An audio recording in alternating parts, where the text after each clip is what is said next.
Now, we haven't stress tested the setup. It's our first stream. So we hope that the microphones are working. The microphones are working because I can see a little thing over here. Okay. All right. Now, where do we... Oh, there, the chat. The chat. Shots in the chat. Okay. You should have plastered it over Instagram so people knew we were live. Host, damn. Look how amazing that is. Cool. Bring that close to your mouth, bro, the mic, trust me. Yeah. Because the echo will just get picked up and it'll sound like shit. Yeah. Like the closer you can be, the better. And maybe just slightly off to your mouth if you don't want the but otherwise, bro, it's good. Yeah. I like it. Okay. So we've started streaming and we are live. Before we get into it, we found out yesterday that I'm anemic. You're anemic. What's anemic mean? It means you're basically suffocating. Yeah. Your hemoglobin is too low and there's less oxygen delivery to your body effectively. That's what it means in normal terms. So you're right. Your body is suffocating. That's actually a good definition for it that people would understand. And all the sciencey stuff aside, what do you actually feel when you're anemic? Well, depending on how anemic you are, it ranges from feeling like death to dying all the way to mild anemia where you just don't feel energetic and you feel fatigued and you feel more tired than you should given the activities. So at rest, your body is, I guess, working harder than you would if you were not anemic. And it's a big issue, but it's even more of an issue if you're only 35 years old, which is your peak, bro. Now, there's people watching, so you can leave us comments, and I can ask Daniel as well, by the way. So my frustration before was that there's no easy fix. It's more dietary and lifestyle, right? There's no, you got something, you do surgery, you fix it, right? And then, okay, what does dietary and lifestyle mean? Because a lot of people would look at my diet and say I'm healthy, right? What is a healthy diet then for me? Because in Dubai, I would not eat anything until 1 p.m. Because you want to be Andrew Tate. Let me give you the skinny on fasting, especially for people that, have suboptimal muscle mass. It's called fasting. They're it's got anemic. nothing to do with Andrew Tate. So in a nutshell, for whatever reason or reasons, you are anemic. So we need to think about what we can do to not be anemic. The first thing, if you were severely anemic, would be a blood transfusion. Okay. But because you're not severely anemic, that's going to be pretty hard to get over the line here, especially in a place like Bali. And I wouldn't recommend it anyway. If you were the president of the United States, you'd go and get a blood transfusion. They'd come and just go, boom, whack it in you, off you go. But for you, this is more of a long-term thing because the blood transfusion is a temporary fix and it's not going to fix the actual cause. B vitamins, iron, vitamin C, sleeping better.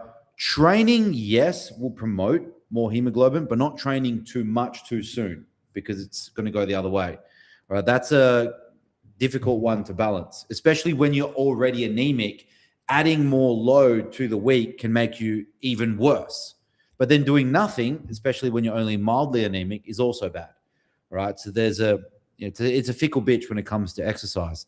Other than that, it's not about what you can add. It's about what you can subtract. Ask what you can subtract. This Western model of what pill can I take to fix A? Very rarely do people think, what can I subtract from what I'm doing? What should I not be eating? Should I be stressing less? Should I be drinking less? You see what I'm saying?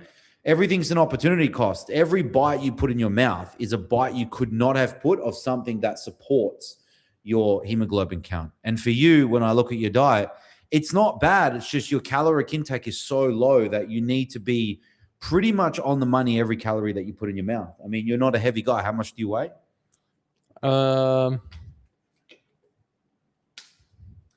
I recently lost weight because I did retatrutide. So I went from 84 to 78. You went from 84 to 78. And you're how tall? About 6 foot. Just missed out on 6 foot. It's 5'11". All right, so you're 5'11", and to be 78 is fine, even optimal for a Muay Thai kickboxer if you were just shredded. But what you did is you lost muscle mass. You lost muscle mass because you were fasting. Most guys, and I'll say 80% of guys are not going to be optimized fasting. They are trying to pull off an Andrew Tate or whatever dude that can just sip black coffee all day and smoke nicotine and eat at the end of the day and still perform. And for most guys, their health just falls to absolute shit. Now, if you look at someone like that, who you regularly cite and look up to, and fair enough, cool guy, he's what kind of weight? No idea, but he's tall. He's tall. He's probably 90 to 100 kilo, would you say? Probably. He doesn't matter what you think, he's eating more than you. Yeah. Because of his weight. So he's obviously getting more nutrition than you, period. And he's lean. So whatever he's doing, whatever his body's doing in terms of processing, his body's able to do it and your body just can't. So for you, I'm just going to say eat 3 meals a day. On each of those 3 meals, have a main lean protein source, preferably from red meat because it's more nutrient dense, some fruit, and then whatever else is up to you. But at the end of the day, because you're not a heavy guy, meat, fruit, some coffee with milk, that's it. Repeat 3 times a day. It's not complicated, bro. But people want complexity in their diet. They want to pinch from all this oats and this processed thing and this smoothie. And none of these people, bro, are your definition of health. None of these guys. And what is your definition of health? What do you want to be able to do in a day? Everything. Not get tired. Do you want to be able to perform in the gym? Yeah, I want to be you know what the word would be? Agilic. You want to be agilic. If you want to be agilic, we're starting to talk about, athlete status. Would you consider me agilic? No. I'm not agilic? No, because you're not that. You don't do that. No, it doesn't matter what I do or don't do. Do you consider me agilic? You lift. Oh, actually, you do the boxing. Yeah, you're agilic. I'm agilic. You would do the boxing, yeah. I'm agilic. You can check out. I'm agilic. But your question was, do I look like? Your question was, do I look like I would be agilic? Is that what I said? Yeah. Are you sure? That's what I heard, anyways. Okay. I'm agilic based on genetics and the movements that I train. But the only way that I can be agilic is because I have muscle mass in places where the skeletal system can move in that way. If you don't have muscle mass, you will move like an old person. One of the reasons why old people look hunched and like they can't be agilic and mobile and have those quick reflexes is because they lose muscle, like basic muscle around their skeletal system. All right. Now you're right. It is actually rare for people my size and build to be able to move that quick. It's pretty rare. All right. And this is not me talking myself up. People can check online how I move. It's probably top 1% of guys that look like me in the gym can move that quick. But for you, you should be moving faster than me. You should be, and you're not. You should be feeling more energetic than me. You're lighter than me. I should be the tired guy. Everything when it comes to being a hybrid athlete should favor someone like you. And the reason it's not is because your lifestyle is just like totally the opposite to mine. I'm fighting tooth and nail just to be kind of average when it comes to me being able to perform in the day because of how heavy I am. But if I was your weight doing what I would do now, I'd be bouncing off the walls. Wow. Bouncing off the walls just because of weight. Okay. Question. Do you think the retatrutide and the malnourishment from that caused the anemia? It didn't cause it, but it was a catalyst into making it worse. So all the retatrutide done is made you eat less. Basically, there are other things it does with insulin sensitivity and other signals in the brain. But for the most part, the reason it further promoted more anemia is because you ate less. And when you did go to eat, you didn't eat the things that you should be eating. Because for whatever reason, you didn't have the appetite to eat the meat. You ate something else. Maybe you ate chicken. There's just no way around this, bro. And I know you. I'm not trying to throw you under the bus here. I'm trying to help you. I'm on a live stream here. You don't sleep well. You don't sleep well. You don't believe sleeping well is part of the solution. I think that's the biggest issue. You don't believe in the things I'm saying. You believe more in grind culture. You believe it's not that big of a deal. So, do you agree? Do you agree that you don't believe in this stuff fully that I say? false. You believe? 100% What do you believe? do I believe? I mean, I've podcasted with 200 people, and a lot of them were people in health. And sleep is huge, huge. I believe everything, but people know alcohol is not good for you, but they still drink it. I know I should be in bed, but I still want to go to that party. Who drinks alcohol that you look up to regularly? Who? Tell me who they are. Give me their name. Who are the people that you look up to the most? Tell me about their drinking habits. So you're saying... Just no, answer me. Who do you look up to the most and tell me about their drinking habits?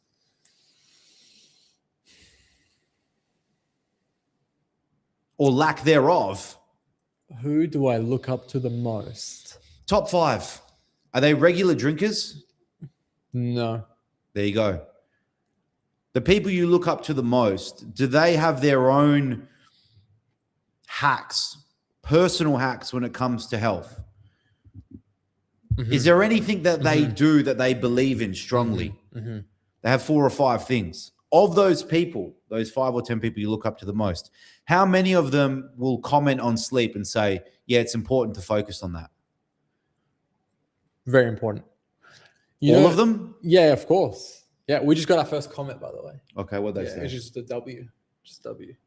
Thank you. How do people know that we're streaming? I don't know, but we've got 3 people watching. So cool. Yeah. This must be the algorithm or something. I'm not sure, but it's from Kick as well. Okay. Stephen Bartlett, Diary of a CEO. He said, "I'm a professional sleeper." He looks healthy. If you think about that dude, I don't know everything about him, but his workload in order to be able to produce the podcasts, the money, the business that he does, there's no way he's doing that in a suboptimal state for the majority of the time. What I'm saying is not to be a zealot. I'm not saying never go out. I'm not saying don't stress when you need to stress, but don't unnecessarily stress because you're lazy. If you had to stay up because of a project or because your kid was sick, fair enough. But if you're just staying up because you don't value going to bed on time so that the next day can be more productive, that is just laziness. And that to me is just, why would you want to live that way? It's just a kind of a micro version of being a useless junkie. Like when you think about a useless junkie in Perth, it's the scum of the scum. Everything they do in life is scum. They don't have a job. They're dull bludgers. They thieve. They smoke meth all day. They don't exercise. They don't eat well. They smoke drugs. They do bad things to people around them because they're addicts. That's the epitome of a piece of shit. But you're just scaling on that spectrum to piece of shitness. I go to the gym, but I'm a bit tired today. I ate good this meal, but not that meal. I don't go to bed on time. I socialize in Bali when most of the people here you meet are fucking useless. Literally useless cunts. And I say that without trying to be mean. I say that with sincerity to warn people of the types of individuals that for whatever reason or reasons have congregated here to just talk shit about everything. Everything that you get into here in Bali is just delusional in the worst way. Not delusional like Steve Jobs, I'm going to create the iPhone. Delusional in the sense that they're arguing over dark magic, about how you don't want to be cursed by this dark magic in Bali. And astrology, it's cooked, bro. Yeah. So a lot of people say that Bali is very haunted. Who are these people? Give me their names. Get them on the stream. Who? You know what my dad used to always say? He used to always say, if you find a ghost, tell me, because I'm all my life I've been looking for ghosts as well. I mean, this is like, a lot of people are saying the sky is actually pink. I'm like, who? Who's saying that? Kill them. What do you think happens to us when we die? Nothing? We just become fertilizer for the ground? I don't know, but I'm wise enough to know that I don't know for sure. So both people on either end of the spectrum are stupid to me. The people that are so sure they know everything are like, okay, bro, you're a human being. You know fucking everything. I'm an idiot. Okay. And then there's the other people that are sure there's no God. Both of those people are equally stupid to me. I'm not saying that your religion doesn't help you in life. A lot of people say, so many successful people are religious. Yeah. If I was a Viking back in Viking days and I was going out to battle, I think it would help me. I'd be more successful if I thought that if I died in battle, I'd go to the best ever heaven. That is definitely an advantage to have that mindset, but that doesn't mean that it's true. Yes, having hope and belief definitely helps you be successful, but that doesn't guarantee that what you believe is true. Valhalla's not true. I don't know. That's a lot of Viking deaths for no reason. Yeah. If they're not going to Valhalla. And if you were a king, and if you were someone that was able to gather the masses, manipulate the masses to believe that, you would have a very strong army. Religion is a great method of control, a fantastic, excellent method of control. Well, I know the Ayatollah's got his 72 virgins. Rest in peace to him. Hope he's having a great time. There you go. How do I get better, Daniel? I've got mild anemia. Okay. Step by step. Yeah. Instead of fucking grilling me, tell me, what do I need to do step by step? Okay. What time are you going to bed tonight? 10. 10 o'clock. That means by 9 p.m., lights are off. The room is cool, quiet, and dark. Do you have a cool, quiet, dark room? Yes. Where you're not in Bali, where fucking dogs are waking you up and roosters are crowing? I'm a heavy sleeper. But they're not waking you up? Nothing wakes me up. Okay. So I need you to have a cool, quiet, dark room. If you're with a partner, have a sleep divorce. If they move around and all this crap, don't worry about them. Have a sleep divorce. All right? Have a real divorce, but we can talk about that another time. Just at the very minimum, have a sleep divorce. But Daniel, the divorces are incentivized for women and not disincentivized for men. There's what? Sorry. But divorces are incentivized for women and disincentivized for men. In the West, yes, but not in Dubai and not in Indonesia. So those rules don't exactly apply to us here. Anyway, we digress. I shouldn't have thrown in that joke. Going back to your sleep routine, you've had the sleep divorce at minimum. Every night now, you're going to go to bed around the same time and get up at the same time. That is going to what? Do what to your social life here? Can I not have one night off where I go to sleep at 2 a.m.? No, because you're anemic. When you get to a place where you're not anemic, then we'll implement that one night a week. But right now, you've got to be perfect. Then you've got a runway. You don't have any runway. You're dying. You're literally dying. So you're telling me I can reverse this? Yeah, for sure. Then you'll have a runway. Okay. I've got a runway. If I wanted to go out tonight, I could recover in the days leading after. We could check my blood work. We could check all my metrics. I'll be fine. Because I've been sleep banking, health banking, so much so. Okay, done. I will. You need to take a break. I'm going to take a big break. You do. And also remember, you and your friend. So your friend, let's say he's a party animal. He's a socialite. He's like, don't worry about that. He's saying that because he wants you to go out with him. Yeah, correct. He's trying to talk about himself. Correct. He's got main character syndrome. Correct. He doesn't care about you. Correct. He cares about you going out with him to increase the benefits of the night for him. Correct. And he's going to manipulate you in any way, shape, and form that he can to make sure you go out with him. Correct. BS. Now, I'm not saying that there isn't a situation where you'd break this rule. Elon Musk calls you up, and he won't, and says, I want to hang out with you, Radin, today, 10 p.m. on Saturday. You're going to say, yes. Mr. Musk, I would love to meet you for dinner and drinks and all the ketamine that you guys want to do together. Let's do it. But that's not you. You're not that important. And you're only going to become important if you get your health in order first, because you are performing and thinking suboptimally. I agree. You are not your best self. 100%. You're not making decisions in a way that is pro-business, pro-life, pro-future. You're not. You're making more emotional decisions because you're tired. I'm actually very good at not making emotional decisions, but I think I've been able to work up to that. But I am struggling listening because I've got brain fog, right?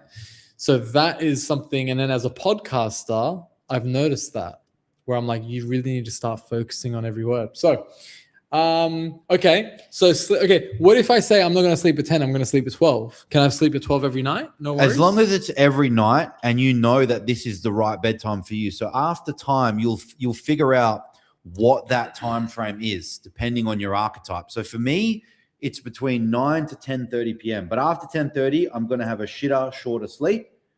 And then before 9, same thing. So I'm about 9 to 10:30. It doesn't matter where I am in the world. I've always been that way. Okay. And then I'm up in the morning between 5 to 7 a.m. Sleep requirements vary. There are no alarms.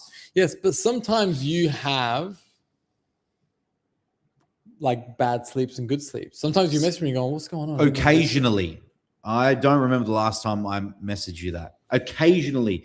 Now, the times where I would regularly have bad sleeps is if I'm traveling a lot because you're fucking with your time zones. So it's another thing I'd prefer for you. Not prefer, you must. This is a prerequisite. You can't just be bouncing around Thailand, Dubai, Bali, Europe, America. This is cooking your health. I did that. You know? I did that. Okay. All right, cool. So I got to stop the traveling and I've got to sleep well. Food. Let's talk about food. Meat and fruit. No bread. Fuck the bread. No, there's no nutritional value in bread, bro. What about rice? No. Not even rice? No. What about sweet potato? Okay, meat, fruit, and vegetables.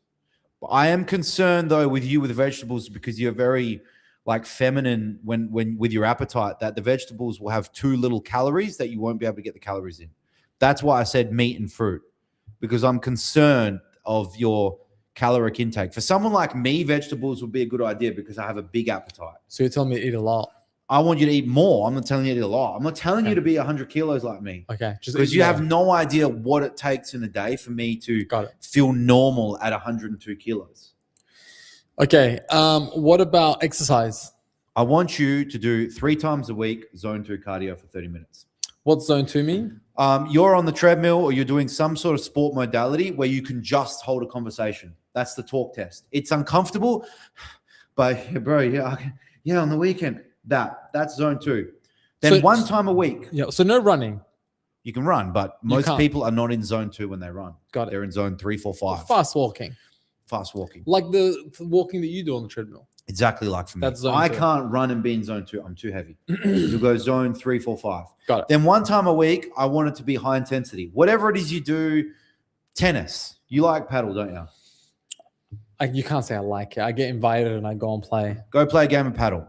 All right? That's once a week. I do like tennis though. All right? Do that once a week, 30 minutes even. It's plenty. Okay. All right? Then 3 times a week, weight training. Push, pull, legs. All right? Let's get 10 sets of each workout, 10 hard sets, go to near failure, 30 sets a week, 40 sets a week. It's plenty. This is enough exercise to be hitting those zones. Okay. And meat, eggs, red meat, chicken? Yep. Well, less chicken, more. Anytime you think of chicken, put red meat because it's going to have more B vitamins, more iron, more micronutrient density. In fact, for you right now, we're trying to be as perfect as possible. Before we slip in the chicken, before we slip in the night in, red meat, fruit, eggs, great. Any animal dairy products, great. That's enough. Okay. That's enough to consider. Now, do you think if you were able to transport yourself into my body and put my body in that regimented that you want, that in 1 month I'll be fixed? It's hard to say because the life cycle of a red blood cell is from memory about 120 days. So I wouldn't be retesting any of this for 3 or 4 months. But at the end of the day, whether we retest every month or every 3 or 4 months, this is going to be something that you have to work at.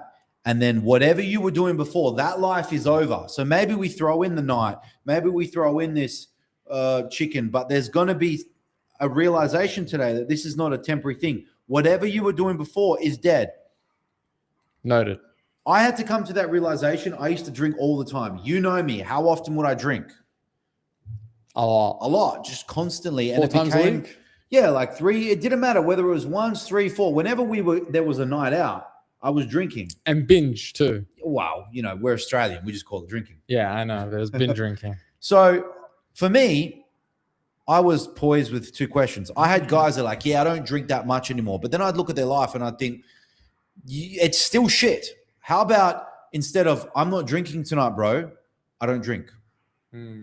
So when people ask me, what do you want to drink? I'm like, I don't drink. They're like, really? I'm like, I don't drink. What drink do you like? I don't know. I don't drink.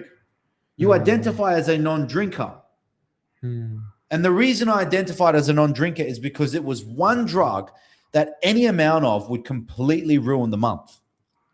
Any amount. One night a week, one drink a week. It cooks your sleep. Drinking is one of those drugs where it's like you can't moderate it if it's something that affects you. Now, I am yet to truly meet someone where alcohol is a net positive or a neutral. Like, I've never truly met any high performers that drink a lot. Like, I genuinely, I don't know any. Do you? Golf players? I don't know. I wouldn't consider them high performers all around. I guess you'd call them highly talented people in one niche artsy area. So there's probably a lot of singers born with a great voice that drink. Yeah. And it helps their creative process, the drinking, the alcohol. Like, yeah. You know, but an all-round high performer in various facets of this life who regularly drink, I just have never met them. I've never met good athletes that regularly drink past their 20s at least. Like, there's a lot of guys that get away with it in their 20s, and then later on, man, it catches up to them. We both know that there are people that are just gifted. Yeah, like, fuck him. Like, eats KFC all day but is shredded. Yeah. You know? Look, these people exist, and if you compare yourself to these anomalies, to these exceptions, you're just going to end up in shit. I've literally met guys, and people will just think I'm lying because I'm that guy that I have seen thousands of blood tests. And bro, there are guys on a mil of testosterone, which is 250 milligrams, and they just look like they're taking gobsmacks of gear. I've seen these guys, bro. And if you try it, it won't work for you. Like, it won't work for 99.99% of people. And when they're natural, no one thinks they're natural. These are those guys. Okay, so I'm going to try this for a month. And don't say you're going to try it. Don't have that mindset. You've already failed. I'm going to try this for a month. It's just, you're going to say this. That old life is dead. Whatever that I do moving forward, I'm going to figure out what it is for good. I'm getting old. Whatever I used to be able to get away with, I can't get away with it anymore. A huge mistake people make is they think, I remember that time in my life where I was doing this balance. I'm like, you were 25 at that time. Now you're 36. It's dead, bro. Or you can be part of the population, 99.99% of the men who are poor, who are sort of skinny fat, who are just good at nothing. You can be part of that and you'll just get worse.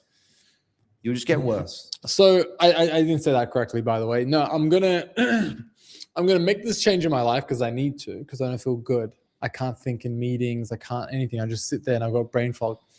But I've got a friend of mine who always like flexes that he doesn't drink. He doesn't really flex it. He's like, no, I don't drink. He's full healthy. I actually wouldn't mind he actually is looking for an opponent to box with. And his name? Teddy. And he's been on Love Island in Australia. Popular or not? Yeah. You want me to show you? Yep. And I think you two are actually the perfect weights. I can fight at many weights. That's not a problem. As long as it's no less than 80. I mean, that would be hard for me. But 80 to 100 is fine. So he's a Australian celebrity. Been on Amazing Race with this guy. That's him there. He's fit? Fit. Very fit. And a great guy as well. Very nice. I should show you his... The only reason... I'm not saying he's not real, but there's just so many people, obviously, on Instagram that don't have the engagement or they're not relevant right now. Some people have fake followers, this kind of thing. So I don't know him. I'm not saying he's not popular because I don't know everyone, but I've never seen him personally. Yeah, well, I mean, I don't think you would. Then how does it benefit me? No, because I don't think you'd be watching Love Island. No. I don't think you'd be watching The But Amazing Race. but those guys are what we call you got a chance to be a celebrity types. Yeah. Most of them are forgotten. By the way, should we show the audience as well? Yeah, Kenya. Yeah. Look at this. Look at this. That's cool. So you can pull up things on stream. Exactly. Yeah? Exactly. Oh, that's cool. Yeah. So guys, you see what's going on here? Yeah, exactly. We can What about him? Why would he be a good opponent for me? He looks fine. We sort of want to build a fight here. What's he gonna do? Well, he's looking for an opponent, and he's had 3 fights so far, and he's got the same build, and he looks as heavy as you. And you wish I was built like that. It looks He's like proper fit. Yeah. And he's tall. He's tall as well. So, anyways, to be honest with you, bro, I've never heard of him. How many followers he got? This is how blind I am. 225. Really? Well, he was on Amazing Race, and he was on Love Island. Teddy Briggs. Yeah. Teddy Briggs, Love Island. Who watches those shows, man? A lot of people, eh? A lot of people in Australia. A lot of people. That's him there. To be honest, I mean, I don't know him, obviously, but yeah, it just seems like, he does look polite. I'm just not sure people are going to really feel the dynamic between me and him. He'll probably say, "Hey, mate, yeah, I'd love to fight you," and I'd be like, "Well, you've already ruined it," because that's not how this thing works. I'm supposed to find someone who's a bit of a cunt. Yeah, you know, who don't like me and calls me out like that. Fucking Daniel. He thinks he's fucking this. He thinks he's fucking that. I reckon he's fake. He's a fake fucking entrepreneur. Fuck him and his stupid fucking face tattoos and his lisp. He's not. I've seen him. He's fucking fat. He's shit. Like we need that. Not me. We need that. He just looks like a good bloke, I guess. He is a good bloke. Bro. The thing is, if you look at any of these influencer fights that people watch, okay, what was that Crusader guy, that white supremacist guy who got beaten up? The reason why did they watch that fight, bro? Because it was a black versus white. There was hatred. There was a story. If there's no story, it's pointless. Who won that one? That Crusader guy did. The white guy? The white guy won. Wow. Bro, it was watched by a lot of people. Wow. Now, whoever was creating that event understood that you need the story. A lot of people are just, they don't get it, eh? They think by being a good fighter, by being presentable, like with a good rig or something, that's going to be something people want to watch. That's not enough. Yeah. You need to be like Conor McGregor as well. You need to be a showman. You need to be marketable, create a story. Conor McGregor had everything, right? He's a legitimate fighter. It's very different, obviously, but he had the story. And when truthfully, I don't think he ever really stood a chance against Khabib, but that's Khabib. No one really did. He was a legitimate top fighter, whether he was the best or not, you know, and they gave him certain opponents that he could beat. He was still top 3, let's say, at least. This is very different. This is where you've got influences where neither of them can fight, or one can fight, one cannot. Both of them can. It doesn't matter. Bro, it doesn't matter if I fight someone who's the best fighter in the world or the worst fighter. That doesn't matter to me. It matters, can this increase my exposure online? And the only reason for it to increase my exposure online is so that I can make more money down the track. And that can only be had if the opponent is right and can sell that fight. None of these guys can, in my opinion.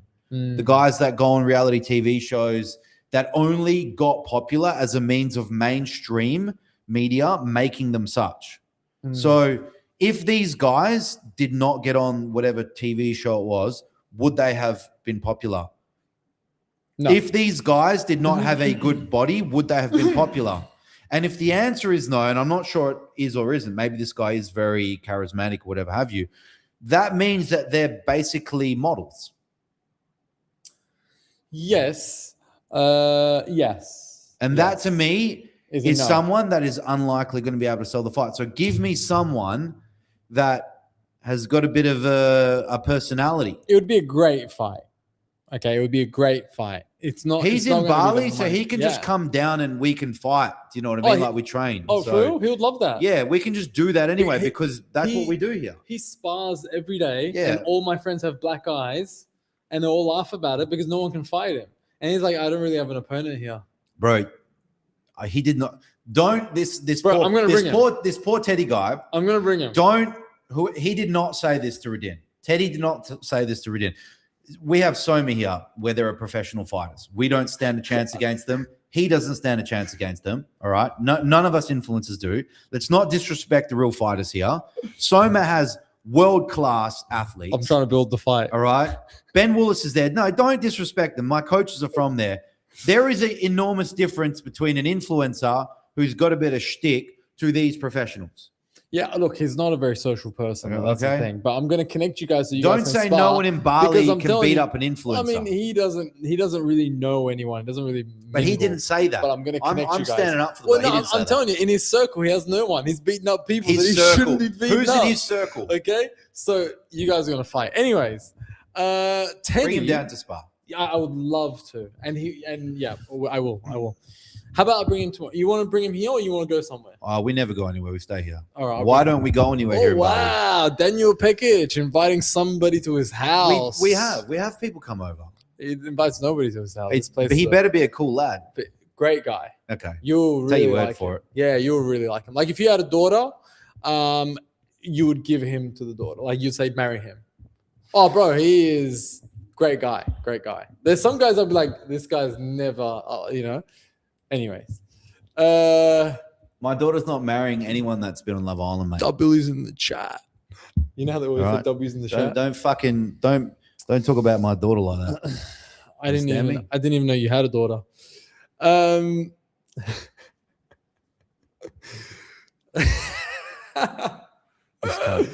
So She's not marrying anyone from the West, period.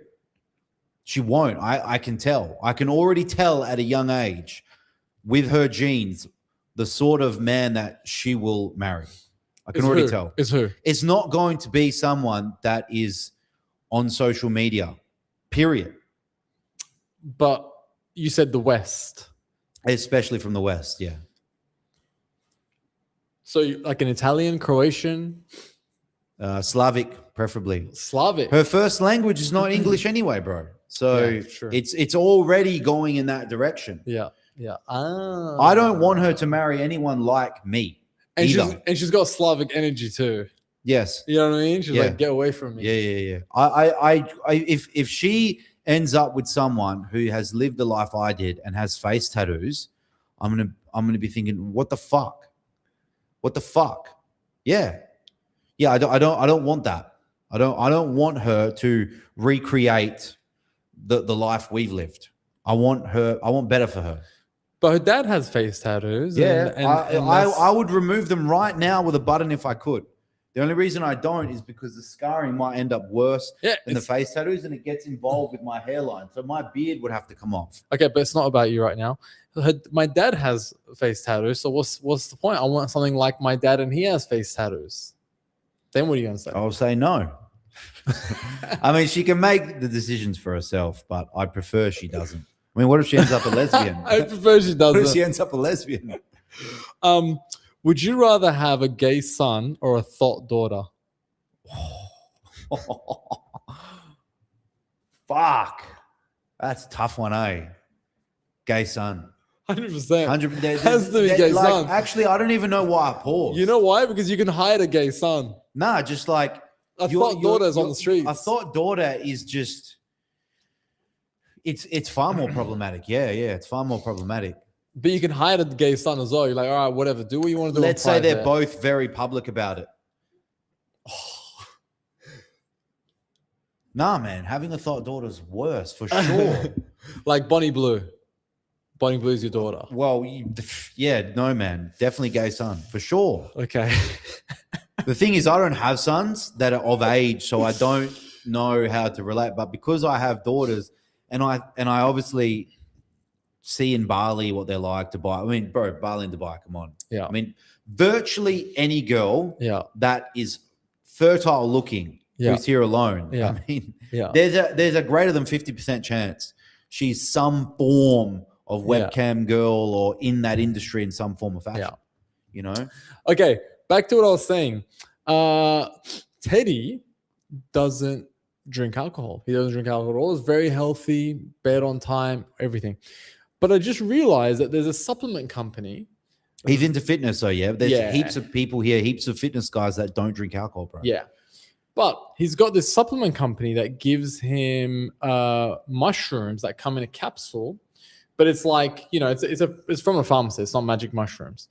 And he goes, yeah, I just take two of these if I go out one night to a birthday and I just don't drink and it kind of gives me a little buzz.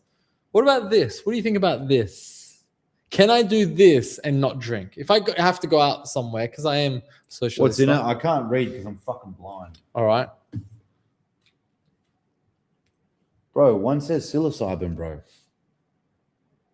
That's what makes you high? It's magic mushrooms, bro. Got it. Yeah, that'll work. Yeah, but There's ashwagandha, psilocybin, and magnesium glycinate. I mean, the magnesium's not going to do much, but a lot of these. Didn't you say I need that? Yeah, I think if you are sweating a lot, you're in a humid environment, magnesium glycinate can only do you good, definitely no harm. And that's not a large dose. I mean, the doses of the stuff in there, I don't understand psilocybin 110 milligrams. So that's a microdose. It's a microdose. Yeah, so like a heroic dose would be 5 grams, so 5,000 milligrams. Yeah, that's a microdose. And I mean, look at this one. This one How is he, bro? 200. How is he getting this stuff? Is that legal? Yeah, very legal here. Yeah, everyone's got them. Actually, a friend of mine said These are all versions of magic mushrooms. You know, a friend of mine said, bro, can you go pick up this and bring him for me to Dubai? Oh, he's got lion's mane. Yeah. I mean, to be completely honest with you, this supplement will work at a dose. I don't know which dose you'll need for that. Everyone's different. And then tolerance is something that builds very quickly when it comes to all psychedelics. Yeah, okay. Yeah. So it depends on who and how much they've been taking prior to. Got it. But that I would not consider that a dud supplement. No. Okay, so I can have that instead of drinking. Yeah, honestly, when it comes to you want my opinion about psychedelics? Yeah. Why do you think we started the stream? When it comes to microdosing, I don't think there's a huge risk in it changing your personality for the worse. But when you look at Bali and the reason why you don't on average click with most people in Bali and they don't click with me, they hate the arrogant types, they're ultra humble, ultra modest, often ultra poor, is because what these psychedelics tend to do is they connect you with the world so much so that it's very hard for you to want to compete again. Yeah, so it actually makes you almost too loving in a way. And so by doing that, you can become what Gad Saad calls suicidally empathetic. You're just empathetic to everyone, every person, every race, every religion, every organism. And that is a dangerous place to be when you are competing against someone, aka an enemy that you have to beat. So for me, I stay clear of psychedelics. I don't want to become like that. My friend, 2 of them, pro fighters, they stay away from magic mushroom experiences because it might make them not want to punch their opponent in the face. Yeah, bro. These drugs can go the opposite way. Now, obviously, it's dose dependent, and that's a microdose. I strongly doubt that you're going to have those sort of effects. I wouldn't call them negative effects. Maybe for some people, this is a good thing. But I wouldn't be fucking with any of that if your goal is to compete and to be ruthless. In business, honestly, most people could do with additional cunt in them. They could do with a little extra testosterone if it's borderline low. They could do with some caffeine and nicotine to jack up their central nervous system a bit. And they could do with less psychedelics. Unless you want to be that guy who's content on the beach in Bali, surfing, washing his face with the sand, not really, thinking about material wealth, pro future, pro more. I mean, if you want more, compete. I don't think these drugs are the right choice. Would they be a net positive for the world, though? Do you not think everyone on them? Imagine if everyone was on them in the world. Yeah, there's been debate about what would happen. So you definitely don't want everyone in the world on meth. You know, that wouldn't be good. So you prefer psilocybin than meth. And honestly, globally speaking, the toxicity of psilocybin it's very low. So you could survive taking them indefinitely. However, when you take them every day, they just stop working. So there's that. Well, you need to up your dose. Man, I would just prefer the world be more sober, honestly. I mean, so no. Time and a place for everything, but no. Man, what you see in Bali is a result of that choice of drug. So let's think more psilocybin, ketamine, MDMA, this kind of stuff, ayahuasca ceremonies, cacao, this kind of stuff is more commonplace in Bali than a place like, I want to say Miami, but Miami is just common for everything, you know? But there's definitely less of that like meth culture here, definitely. Like, you know how in Perth you meet a girl or a guy and you just know, even if they're not on meth now or do meth recently or something, you just know that stamp of meth is on them. They've done meth in the past, right? Yeah. You also meet those guys that have done a little bit too many magic mushrooms and acid. Yep. And you're just like, you're not my guy. Yeah, you know, you can tell. Yeah. With the meth, it's very obvious visually because the bone structure of the face when we're young looks very different to when we're older. And our bone will regress over time naturally as we age. But a meth addict, the bone in their face and their jaw will regress earlier than it should. So that's why you'll typically see their face looks like a meth head. Got it. All right. And then their dental, cavities are worse and their teeth are worse, blah, blah, blah. Yeah. All right. The second thing is that they start to look through you, not at you. It's more like, yeah. And then obviously the conversations and the way that they're moving and touching themselves, it's very evident that they've overdone something. Yeah. Whereas the magic mushroom guys seem overly chill. Yeah. Overly positive. It's like toxic positivity. Nah, man, it's all good, bro. It's your classical hippie. Your classical hippie has a intimate relationship with the mushroom world.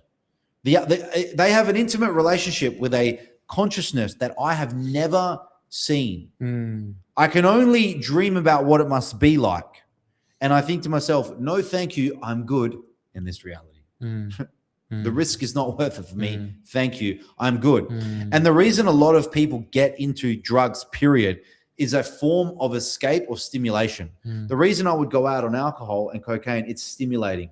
Magic mushrooms, some people just want to try it and get high, and many do, but some people are thinking, I'm suffering. I need some other answers about myself. I want to learn. I'm lost. I'm not lost. I don't need any more answers about myself. I got plenty to do. We'll worry about that when I get a terminal illness and I've got 18 months to live. Magic mushroom, the fuck me up. But until such time, thank you. Thank you. Well, I mean, I do have anemia, so maybe I should just get on mushrooms completely and just say, fuck it. Thank you, everybody. You could. It's your life. Okay. Where does weed go into this? Because I'm sure there's some people watching this that are regular weed smokers. Man, we grew up smoking weed and some good weed. And great weed. Earlier on, we were taught it was the worst thing for you, would cook you. And then there was this movement, I think, large and thanks to Joe Rogan, that stopped the demonization of marijuana. There was legalization or decriminalization around the world. And then it became healthy. It was like marijuana could do no wrong. Then we came back to reality and the answer lied somewhere in the middle. And honestly, if you're a dude, unfortunately, I can't see smoking marijuana ever being worth it. I mean, like you said, there are exceptions. Maybe musicians are artsy sort of guys. But, I mean, lowers testosterone, greater risk of psychosis depending on who you are, especially if you're smoking as a teen, makes you lazier, less motivated, more content with the day that you have. So, wanting less.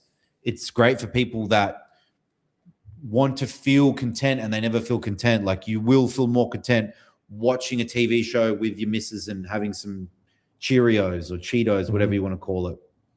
But again, if your goal is more, pro compete. For most people, marijuana is just, it's going to cook everything, and it's going to cook normal sleep architecture too. We know that. We know that for most people, it's not real sleep. The sleep stages are fragmented. It's not normal sleep architecture. Yeah, with particular notion to your REM. And I think this is well established now. And I think guys that stop smoking weed, like me and, you know, many others, just go, yeah, you know what, man? I mean, looking back on it, there was just very little good there other than the joy at the time. And I don't regret all of the experiences on marijuana, but I could have done with a few thousand less joints in my life. It's just no good, man. Just don't smoke it. I mean, it has been decriminalized. Now in Australia, you can get weed from the doctors now. Yeah. You know that? Of course, yeah. Like the actual bud. Yeah, flower. two of my friends do. Yeah, flower. And when I spoke to a few people saying, okay, well, what's the difference? Like what happens here? He goes, this is a medical doctor. She said, what drug dealers do is they put a lot of pressure on the plant where they have two separate lights on it. They switch the other light for it to start budding, but the plant might not be done growing. So then you put pressure on it to bud sooner than it can. And then that causes the, what's the word she used? The disruption in the, DNA of the plant, and then you smoke it, and that's what gives you psychosis because they put a lot of pressure on the plant. Partially true, not true though. There are some drug dealers that do that, but a true marijuana connoisseur is going to grow that plant properly. Where the risk of psychosis sets in, other than contaminants, which is definitely a unknown, is when you're growing marijuana in a way where you're picking the best genes over time to make a plant that you would just not find in nature. So it's not just the hydroponic setup, it's also the genes. It's the way there's this science I'm definitely no expert in, but it's not just the THC, it's the terpenes, it's the mix of this indica and this sativa and this and that, and then you're creating this super plant. The hybrids.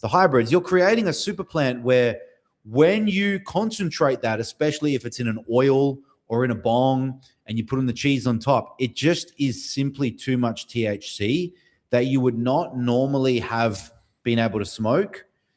That dose just sends you over the edge. Okay.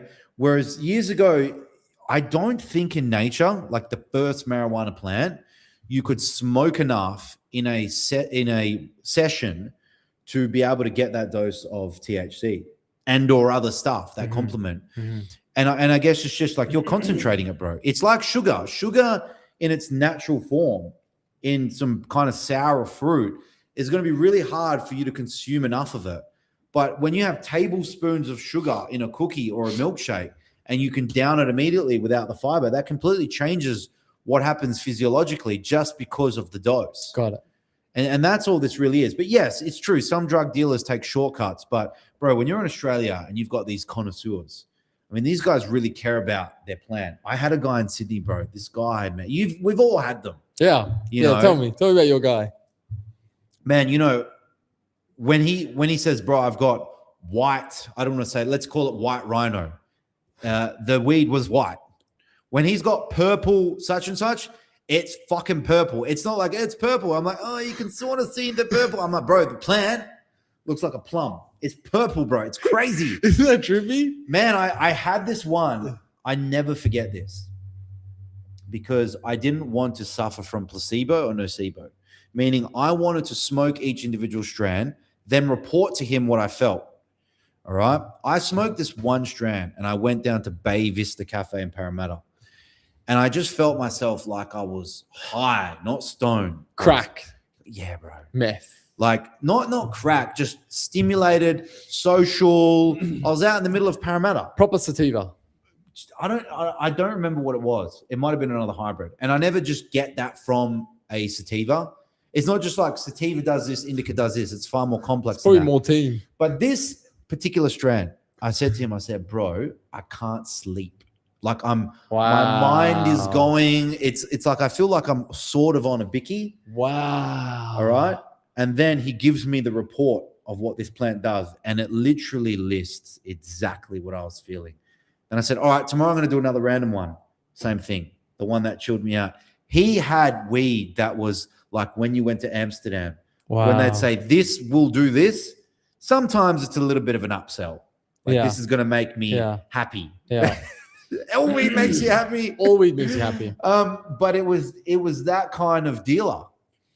Also, all weed throws you on the ground and makes you pass out depending on how much you smoke of it. Of course. Right? Doesn't matter if it's sativa or whatever. You smoke enough of it, you're on the ground. Of course. Interesting. Really interesting. This one that made you wired. Good times. Yeah. I wonder. But here's the thing. You know how everyone says there's morphine in it?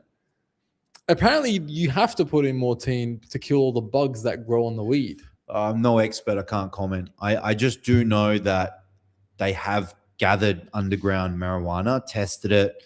There are research reports, and it's fucking scary. I mean, the same with anabolic steroids. So you're telling me if a guy gets one strand of weed, not a hybrid mix, whatever, is that safer or no? Don't touch weed. No, at the end of the day, you're still having the THC, and it's just going to be a dose-dependent thing. And I guess when it comes to marijuana, almost all smokers will want more and more and more. It's just very rare to find someone that finds their dose and sticks to their dose, because again, tolerance builds so rapidly. And so you find yourself just becoming a stoner. I mean, most people do. Yeah. And even if they just smoke one joint a day at the end of the day, I mean, it's still too much. It's going to ruin sleep architecture. Yeah. There's just, man, I mean, if you're a weed lover, live and let die. Do what you love doing. But if you want me to say good things about it, right? Yeah. You want me to say good things about how it's going to make your life better? I can't do that. I want your honest opinion. Anything that fucks with sleep and normal sleep architecture is a no for me. All right. We are at an hour. I think we should wrap it up. Okay. We should aim for an hour every day. We didn't talk about anything in terms of macro, geopolitics. We did none of that. We're just warming up. Well, this is what streaming is. Today we talked about diet. Did we? We didn't talk about diet. We didn't really talk about it specifically. I just wanted to give you a few frameworks to help you so that you get better, but you're also not overwhelmed with here's your diet plan, here's your training plan, here's your sleep thing. It's overwhelming. Well, Daniel, I mean, if there's something you want to have on your chest that you want to talk about geopolitics wise, that you want to get off today, you should get it off today, brother. You should let them know. Yeah. Is there something bothering you? Not bothering me. I obviously follow this stuff and create my own opinions around macro and geopolitics. And I think thus far I've been accurate, especially when it comes to this conflict. Because we were there in Dubai, and you had two camps. You had the first camp saying it was nothing, which I didn't understand what they meant by that. I'm too autistic to understand what nothing is other than nothing. I mean, nothing is nothing. What they really meant was it was nothing in terms of the risk of your physical safety and casualties. And they were just about correct. I mean, the risk of casualty and loss of life in a place like Dubai and Abu Dhabi is extremely low. A lot lower than it is walking the streets of London. But what was not nothing was the economic pressure that the GCC nations would suffer and still are suffering. And that is mounting up now. That's definitely mounting up. And this cannot be sustained forever, okay, unless there are solutions. So we were already here. You got stuck here. You wanted to go back to Dubai. And since then, since February 28th, we have been experiencing more or less the same slow bleed of these financial markets in most GCC nations, which is not a good thing. We can't sustain this, let alone think about growth back in a place like Dubai until there is a solution. And that solution is not only the Strait of Hormuz, which is up and down. Ships are going through, ships are not. I mean, this is all just propaganda at this point. But if you have a look at the Brent crude, let's pull it up. Brent crude price today. Anything nearing 100 or above 100 suggests that the war or the conflict, whatever you want to call it, continues. And that is not good for our resident home of Dubai, because our resident home of Dubai isn't an oil-rich emirate. They never really had much to begin with. It's a very diversified emirate that relies on tourism and aviation. And I would say that Dubai is the poster child, the example of the post-energy economy. And if Dubai can't do it, that means Abu Dhabi can't do it. And if Abu Dhabi can't do it, that means Saudi Arabia can't do it. And that means all of the GCC nations can't do it.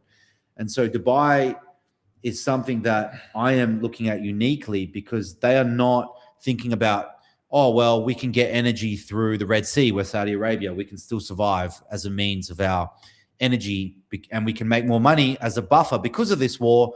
You know, that's why you have Aramco and Saudi Arabia not doing too bad right now, because even though they plan on being a post-oil or post-energy economy, they're still not.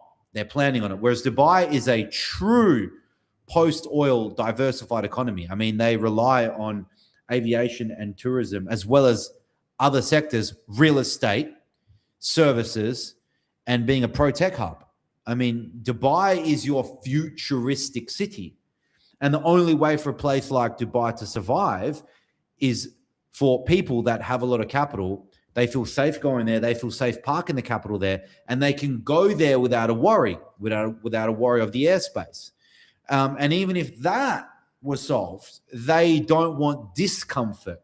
And it would be uncomfortable to hear the sounds of missile interceptions when you have just transited into Dubai and you want a good sleep, and you hear boom and there's some notification. I mean, there is no capital safe haven in the history of capital safe havens where you have to tolerate the sound of missile interceptions. I mean, you don't go to Switzerland and hear missile interceptions. You don't go to Singapore and hear that stuff. Whether it reaches your hotel or not, the fact that it's there, any risk at all, is just not part of the criteria of a capital safe haven. So they have to get rid of that. All right. Mounting on top of that, Dubai is part of the United Arab Emirates, part of the other Emirates, the 7 Emirates. And not all of them are created equal when it comes to the proximity to Iran and how they are affected by Iran. I mean, Abu Dhabi, especially the media reporters, the official media reporters out of Abu Dhabi, the way that they report this situation, they are very hawkish when it comes to Iran. Like, they are very much in support of Israel, of the United States of America. They want regime change. That is literally what they've said on Twitter. If you have a look at, I think his name is Amjad Taha, I forgot his name. His language is incredibly clear. There is nothing else but saying, we will not tolerate Iran's regime. We will not tolerate this aggression. It's actually very strong. Abu Dhabi is very strong, bro. Like, for a small spot, Zayed and the group there, whoever they are, pulling those strings, and him. I think he follows me. Does he follow me? Let me share this. Bro, this guy Amjad. No way. Does he guys follow you? I think he did. He definitely did at one point. Maybe because I deleted my Instagram, he stopped. Hey, you can have a check. Peck. Ooh, he does follow me. Shout out to let me get the name. Shout out to Amjad. Although he's a media reporter, Amjad. so he obviously gets word direct from leadership that he's allowed to talk about this stuff. And he's an Emirati. He's an Emirati, yep. We can get people on the call here, by the way. I don't know if he'd be comfortable sharing with foreigners. He goes on official media outlets. Anyway, his tweets are very concise and very clear. And so they're saying what they're saying, bro. Abu Dhabi is not going to tolerate this aggression from Iran. This is not my words. This is not my opinion. This is not propaganda. Go and have a look at the guy's X account. Yeah. So we have that. And at the end of the day, even though Dubai is Dubai, it's its own autonomous economy, it's still part of the UAE, and the capital is Abu Dhabi, and the president is bin Zayed. Yeah. And so what decision he makes, militarily speaking, or lack thereof, is paramount when it comes to the future of Dubai and the other Emirates. Okay? Dubai can't just separate itself from Abu Dhabi. Yeah. You know, they support one another. And you've got the vice president, you know, Sheikh Mohammed bin Rashid Al Maktoum, in Dubai as the ruler of Dubai as well. So they're obviously very connected and they're on the same side. Yeah. Okay. So this complicates matters a lot more than a place like Qatar that is basically a one or two-sided economy with LNG, energy, and a little bit of, aviation with Qatar Airlines. But for them, it's pretty clear. I mean, they just can't sustain this model, a place like Qatar. They just can't. Okay. Yeah. Now, we have a look at the other GCC nations, Bahrain, Kuwait, Oman. I mean, let's be real here. I mean, the only true players that have sovereign wealth funds worth anything is Saudi Arabia, the UAE, and Qatar.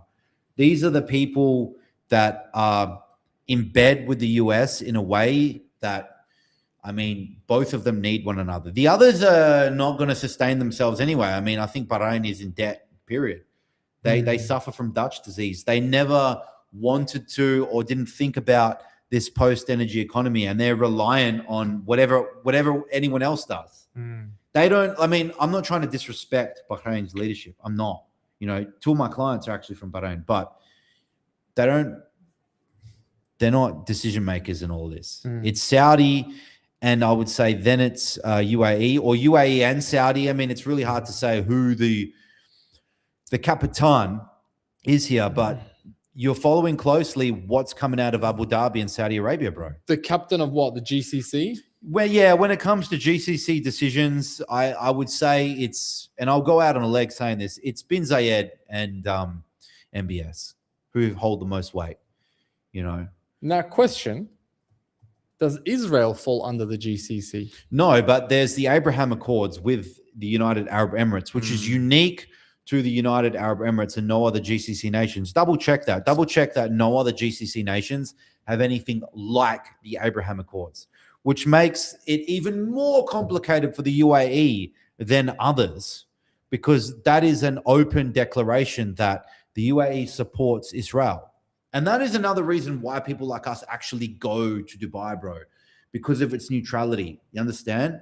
A lot of people that are very, how do I say, just anti-Semitic, is that the word? Yeah. They don't understand that most of the world have no idea what's going on in the Middle East. And most of the Middle East have no idea what's going on in Ukraine, where my family is. And most of the people there have no idea what's happening in Africa and no idea what's happening in Southeast Asia. They just think everyone should know about their conflict. And the truth is that the people that don't know about conflicts just want to be in a place where everyone is accepted, provided they follow the rules. So leaving Israel out is not part of that neutrality, okay? It's strategic for a number of reasons that we won't get into. But yes, me and you, people like me and you, are happy that the UAE has a good relationship with Israel. Because, brother, if they didn't, just have a look at a map. Geography would tell you that if the UAE did not have a good relationship with Israel, Dubai wouldn't even be a thing, probably, bro. Now, it's strategic. The only two countries in the GCC that have signed the Abraham Accord is the UAE and Bahrain. Okay, so Bahrain has Abraham Accords too. I didn't know that. But Saudi has not signed. Of course not. If you think about how it works in practice, so Saudi is that is where Mecca is, right? Saudi is the country that Sunni Muslims would identify with the most. I'm not saying that Emirates like Sharjah and Abu Dhabi and what's the other ones, Ajman and Ras, don't have, very Islamic cultures overall. Definitely more so than Dubai. I mean, I don't think anyone's disagreeing that. Sharjah and Dubai are very different. Correct? Yeah. Okay. But Saudi Arabia, bro, this is where Mecca is. Okay. So this is a place where Sunni Muslims in particular can identify with, this is how Muslim culture is. Now, how do you think that would reflect in the world if Saudi Arabia was to have the Abraham Accords or a version of it? Just looking at the textbooks of Torah, Talmud, Quran, how would that reflect? It would be complicated because the interpretations from religious educators would vary. Now, a place like Iran, which, are mostly Shias, it's very different for them because they separate at Prophet Muhammad's death. They have very different beliefs when it comes to what happens after Prophet Muhammad died. Okay. And so one of the reasons why Saudi gets to leverage what Bahrain and the UAE does is because Bahrain, the UAE, and Saudi are part of the GCC, but it might not be such good branding if Saudi was, also quote unquote in bed with Israel. But they can lean on the UAE in a way for that. But then, you have people say there's this silent or not so silent rivalry between the UAE and Saudi. We're yet to see that play out, at least. Okay. There were some issues there with some proxy groups in Yemen. UAE pulled back. We didn't hear much after that. I think that when it comes to large scale conflict like Iran, US, Israel, Saudi, and the UAE are on the same team. Okay. Well, just at least for now, they're on the same team. So if you think about how intelligent the GCC is, the UAE, not part of Greater Israel, by the way. Check that Greater Israel project. If you want to get into conspiracies, it's not really a conspiracy. I mean, this is sort of in the books. Bro, it's in the books. Greater Israel project, does it include UAE? Does it include Saudi Arabia? It does. What? It includes UAE? I don't think so. No, it doesn't include. It does include Saudi Arabia. Yeah, see, it doesn't include UAE though. No. So if you think about it, there is a number of points that, because the Greater Israel project is not to take over UAE, I'm not saying that this is actually what Israel today is planning, but those that believe that this is the Greater Israel project, like it's their master plan, the UAE isn't actually part of it. So it makes perfect sense, religiously speaking, diplomatically speaking, strategically speaking, for UAE and Israel to side. Yeah. Okay. But with Saudi, it's a bit more complicated, isn't it?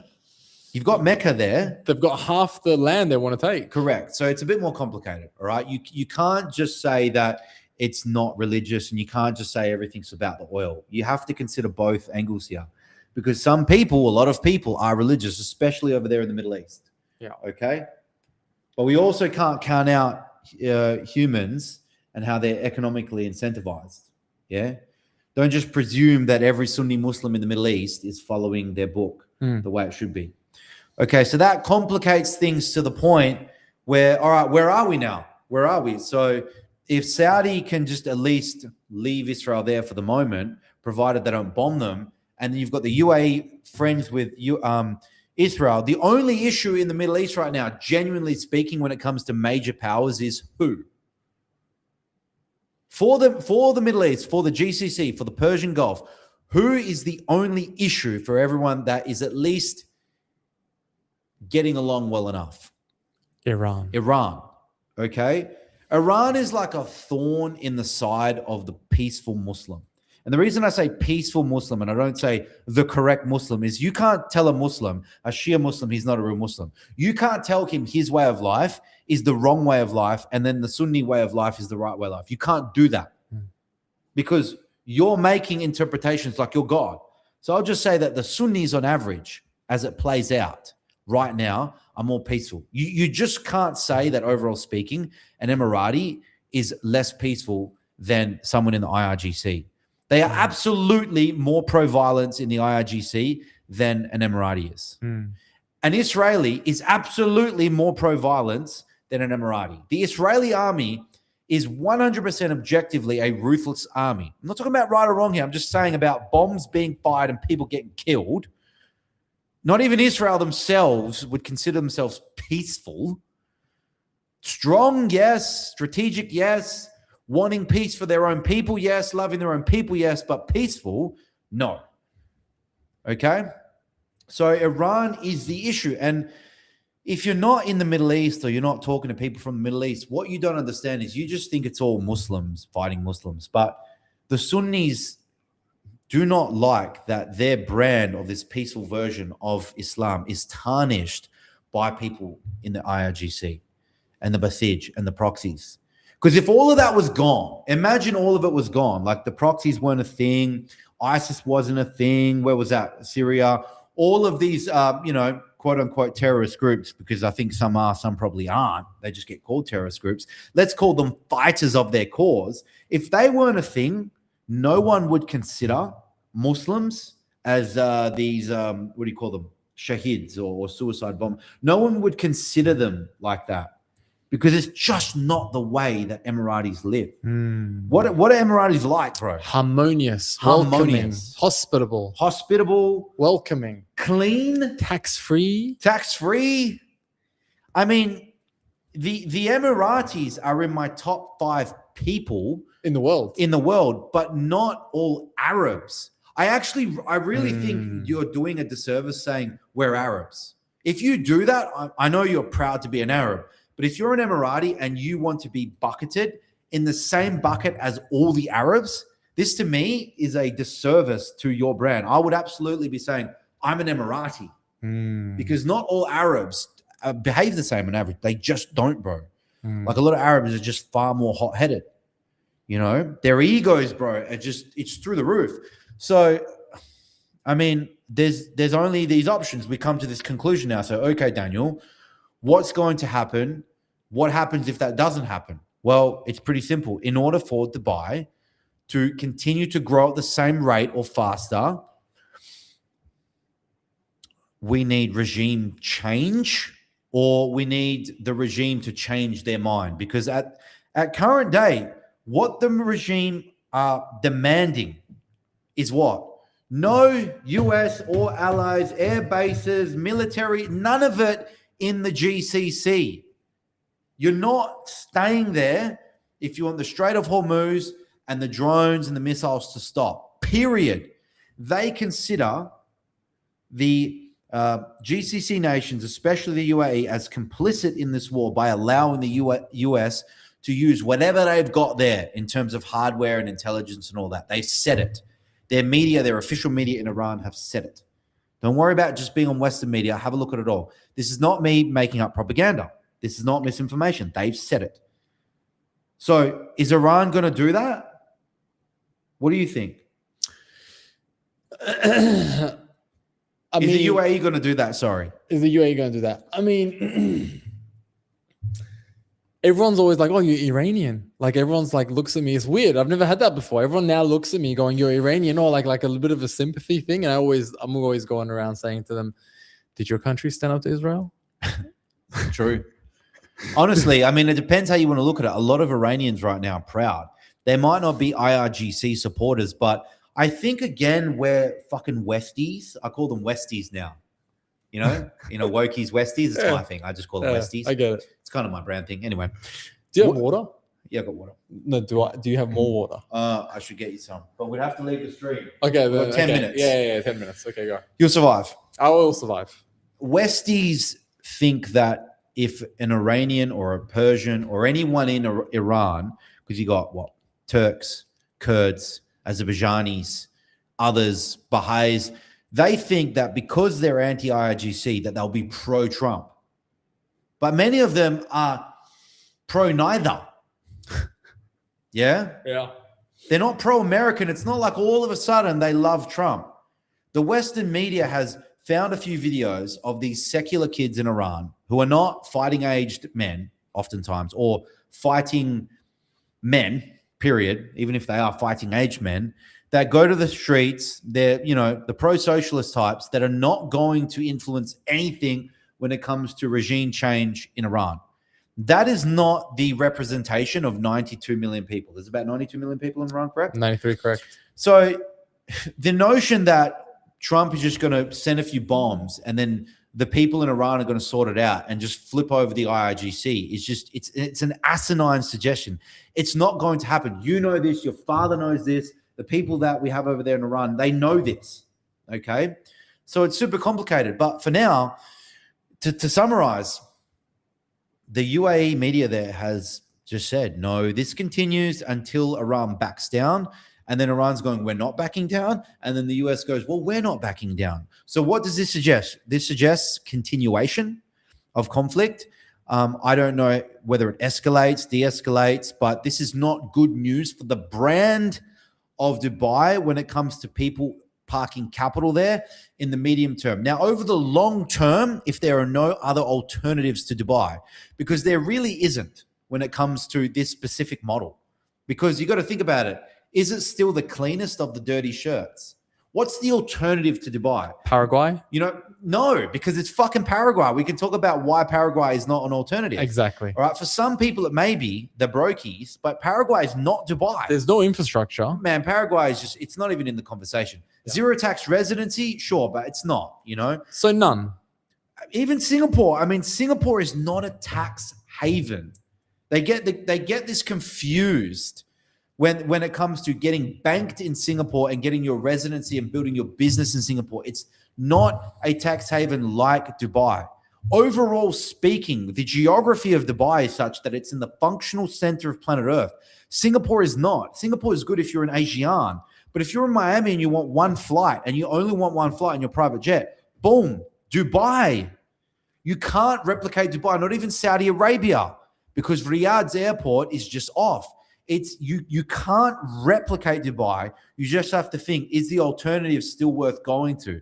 So until further notice, it's up in the air, but in the medium term, when people are on the sidelines with their capital, I don't think many people are choosing Dubai right now. They're waiting.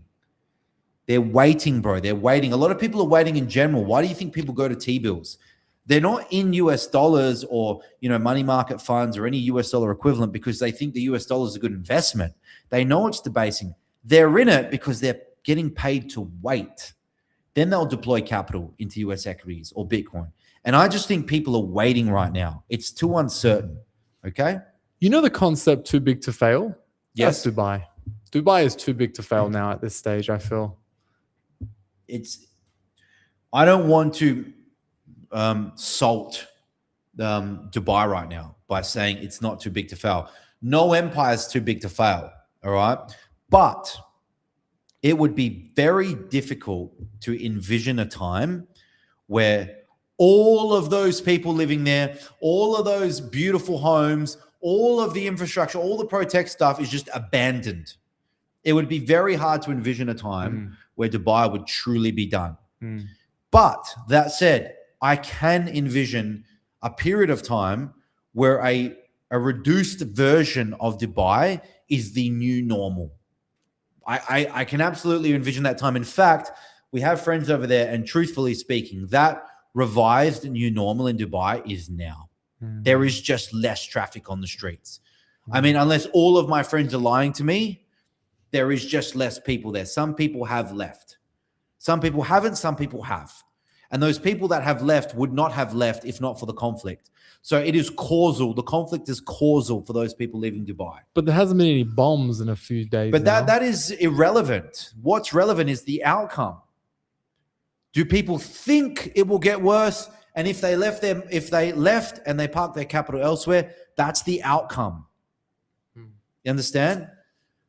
So I think that my review on the GCC right now is very reasonable. Like I do. I just think that it's still uncertain. I know, you know, people want to kiss ass to Dubai, and I know a lot of locals and even friends over there, you know, I don't think they particularly take a liking to my realistic approach. But guess what? Some Emiratis do like it because they've inboxed me. Hey, man, thank you for your open and honest opinion. I agree with you. I've had Emiratis agree with me. Now, not all Emiratis are God, obviously, you know, they're just regular people, but it's cool to see locals support me because they know I'm not anti-Dubai. They know I'm not anti anyway. They just know I'm realistic right now, you know? So look, we're here in Bali. I'd have probably gone back to Abu Dhabi for a month, if not for the conflict. Now it's getting hot. No one's really going there anyway in May, June. We don't usually spend time there in summer anyway, so we would have been out of there now. Well, I'm newish to the region, but I did spend last summer there, and I can tell you with 100% certainty, unless I had to be there, I would not be going through another summer again. You got to do one. Everyone's got to do one.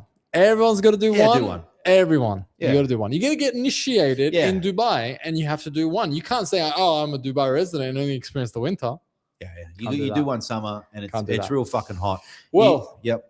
Great first stream, in my opinion. 3 viewers the whole time. Appreciate you guys. Thank you for the comments. We didn't let anybody know we're doing this. So we just did it randomly.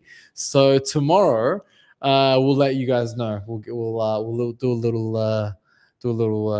what is it called? You know, when you let people know.